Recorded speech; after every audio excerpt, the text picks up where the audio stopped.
No votes a ciegas, día 4 de 20, conociendo el plan de gobierno de Iván Cepeda. Hoy les voy a hablar de educación y quiero iniciar cuestionándolos. ¿La educación es un privilegio para pocos o un derecho para todos?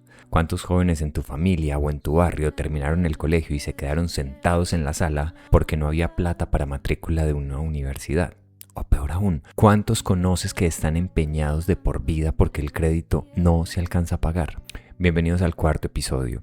Hoy analizamos la propuesta educativa de Iván Cepeda, porque nos han vendido la idea de que la educación es una inversión que tú debes pagar. Pero aquí vamos a hablar de la educación como la base para que Colombia deje de ser un país de mano de obra barata y se convierta en una potencia de conocimiento. Primer punto, vamos a hablar del diagnóstico, el filtro de la billetera. Hoy el sistema educativo colombiano funciona como una carrera de obstáculos, donde solo se llega el que tiene chequera. Mientras las universidades privadas son inalcanzables para el 95% de los colombianos, la universidad pública está desfinanciada y los cupos son insuficientes. El resultado de esto es una sociedad estancada, donde el talento se pierde por falta de oportunidades. Entonces, ¿qué propone exactamente Iván Cepeda? La propuesta busca garantizar que el estudio no dependa de cuánto dinero tienes en el banco, sino de 3 pilares. Primer pilar, universidad gratuita y de calidad.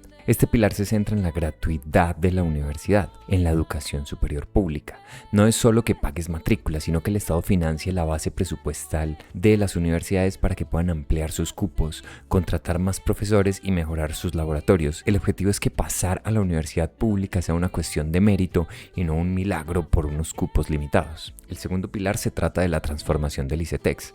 Aquí vamos a la raíz de una tragedia financiera. El plan propone transformar el ICETEX para que deje de ser un banco que cobra intereses comerciales y se convierta en una entidad de fomento social. La propuesta literal es avanzar en la condonación de deudas para los estudiantes con mejor desempeño y para quienes están en una situación de vulnerabilidad, eliminando el peso de una deuda que asfixia a los recién graduados. Y el tercer pilar es la educación para el trabajo y la ciencia. No se trata solo de títulos, sino de pertenencia. Se propone vincular la educación técnica y profesional en los proyectos de reforma agraria y transición energética que vimos en los episodios anteriores. Necesitamos ingenieros para las minas limpias y agrónomos para recuperar el campo. Pero uno se pregunta, ¿y de dónde va a salir esta plata? El argumento del ahorro. Y la respuesta es sencilla. Al igual que la plata para la salud, este dinero ya existe, pero se usa muy mal. Entonces, para dar solución a esto, hay una prioridad presupuestal,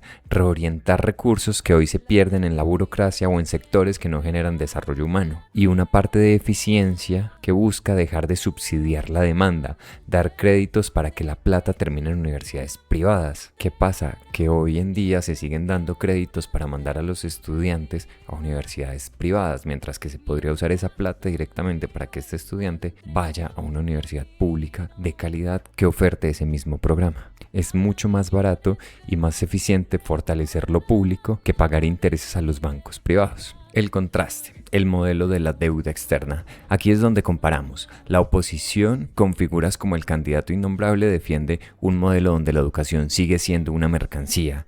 Su solución suele ser más créditos, es decir, más deudas para los jóvenes y más ganancias para los bancos.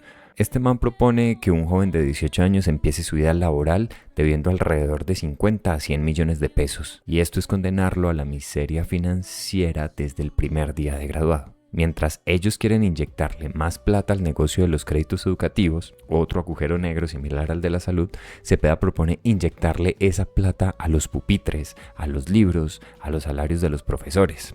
Yo creo que aquí no hay mucho que discutir y yo los voy a dejar con mi reflexión final, y es la realidad del presupuesto, el compromiso de Iván Cepeda versus el desmantelamiento del innombrable. Entonces hablemos de números reales, porque la educación se defiende con el presupuesto, no con los discursos. El gobierno actual ha dado un paso histórico al elevar la inversión de la educación a niveles que no habíamos visto, alcanzando una cifra cercana al 5.2% del PIB. Sin embargo, este paso histórico es muy pequeñito.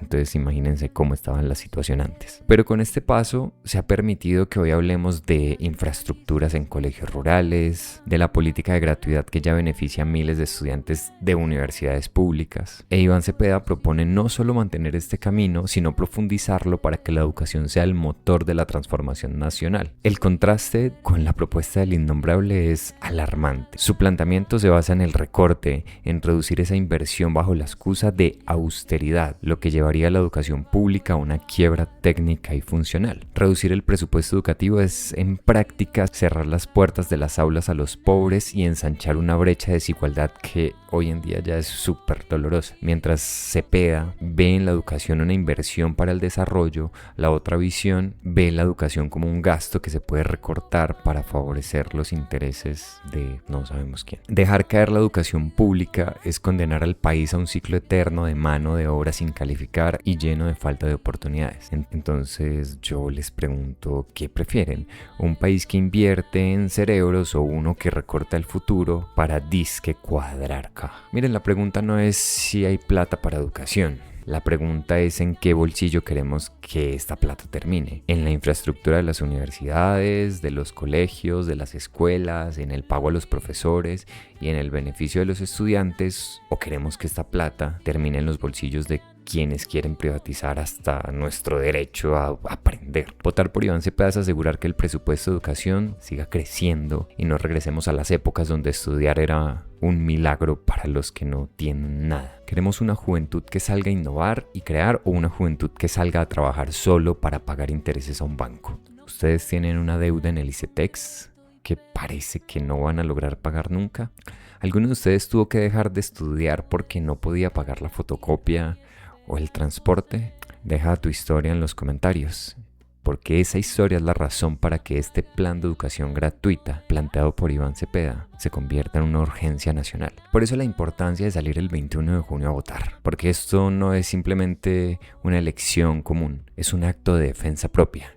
Necesitamos que todos los que una vez se graduaron de la universidad pública y saben lo que eso transforma la vida, salgan a depositar su voto. Necesitamos que todos los jóvenes que hoy están estudiando gracias a la modalidad matrícula cero que implementó el gobierno del cambio entiendan que ese beneficio no es tallado en piedra, pero sí se lo pueden quitar de un plumazo. Y sobre todo necesitamos que cada padre y cada madre de familia que sueña con ver a sus hijos en la universidad salgan a las urnas. La educación pública se defiende votando por el candidato que propone fortalecerla y meterle presupuesto, no por el que abiertamente plantea destruirla y dejarla en quiebra. Si no defendemos el derecho a estudiar hoy, mañana estaremos lamentando el futuro que le robamos a las siguientes generaciones. Bueno, con esto finalizo. Les informo que mañana en el día 5 de 20 vamos a hablar de la vivienda digna, porque tener un techo no debería ser una lotería ni un negocio inmobiliario insaciable. Ya saben, menos miedo, más información, suscríbanse, compartan